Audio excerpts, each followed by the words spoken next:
हल्लीच्या काळात राजकारण्यांमध्ये एकमेकांवर चिखल फेकण्याची काय परिभाषा चालू झालेली आहे, काय नवीन सिस्टम चालू झालेली आहे हे त्यांनाच माहिती.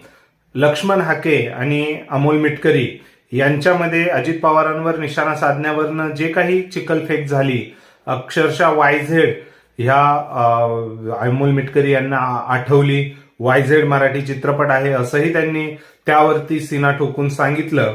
आता हे सर्व घडत असतानाच आता नवीन पुन्हा सुरू झालेलं आहे. नारायण राणे यांचे पुत्र नितेश राणे यांच्यात आणि मनसेचे प्रकाश महाजन यांच्यामध्ये परत ती चिखलफेक आपल्याला होताना दिसते. यामध्ये नितेश राणे यांनी बाप बदलला असंही आता अंबादास दानवे यांनी बोललेलं आहे. फडणवीस कसं काय नितेश राणे यांचे बाप झाले नारायण राणे जिवंत असताना.